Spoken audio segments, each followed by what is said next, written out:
Hello बच्चों, आइए इस प्रश्न को देखते हैं। निम्नलिखित में से कौन सा उदाहरण मानव में नकारात्मक पुनर्निवेशन का उदाहरण है?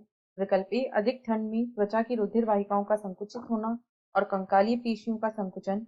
विकल्प बी आंख में रेत का कण गिर जाने पर आंसू का निकलना। विकल्प सी स्वादिष्ट भोजन देखने पर मुंह में पानी आना।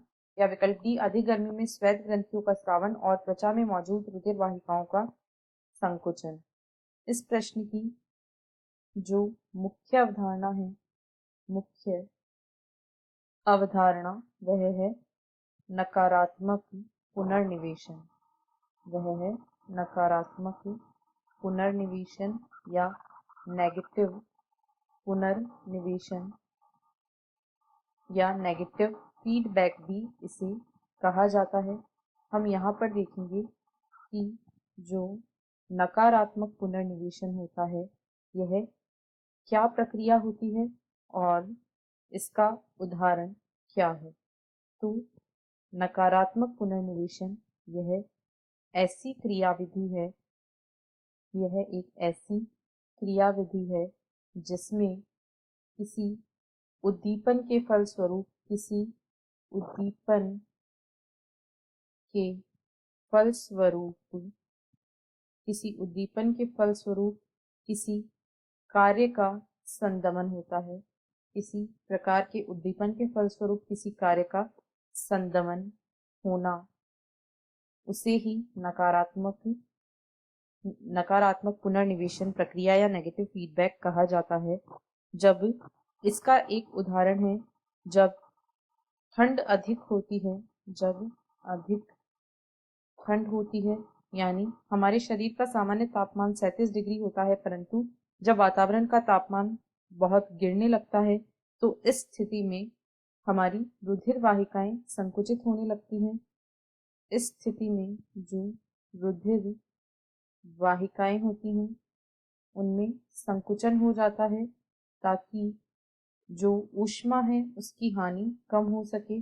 रुधिर वाहिकाओं में संकुचन होता है ताकि ऊष्मा हानि को रोका जा सके और साथ ही साथ जो कंकालीय पेशियां होती हैं, कंकालीय पेशियों में संकुचन होने लगता है। कंकालीय पेशियों में संकुचन होने लगता है जिसकी वजह से कंपकपी होती है। कंकालीय पेशियों में संकुचन की वजह से कंपकपी होती है और उसकी वजह से ऊष्मा का उत्पादन होता है जिससे शरीर को गर्म बनाए रखने में सहायता मिलती है। यह एक प्रकार का ऋणात्मक या नकारात्मक पुनर्निवेशन का उदाहरण है। यदि विकल्पों को देखें तो विकल्प ए अधिक ठंड में त्वचा की रुधिर वाहिकाओं का संकुचित होना और कंकालीय पेशियों का संकुचन, यह इस प्रश्न का सही उत्तर है।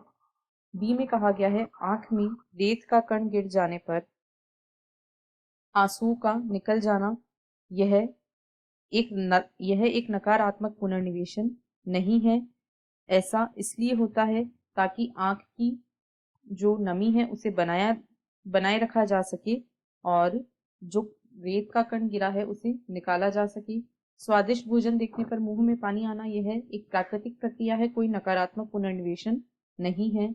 और अधिक गर्मी में श्वेत ग्रंथियों का स्रावन और त्वचा में स्थित रुधिर वाहिकाओं का संकुचन, यह भी एक नकारात्मक पुनर्निवेशन नहीं है। ऐसा इसलिए होता है, यहाँ पर रुधिर वाहिकाएं जो होती हैं उनका संकुचन नहीं होता है बल्कि ये प्रसार होता है ताकि जो ऊष्मा है वह अधिक से अधिक बाहर निकल सके और शरीर जो बाहरी तापमान जब बहुत अधिक हो जाता है तो इससे में अपने आंतरिक संतुलन को बनाए रख सके। अतः विकल्प ए इस प्रश्न का सही उत्तर है। आशा है आपको प्रश्न समझ आया होगा। धन्यवाद।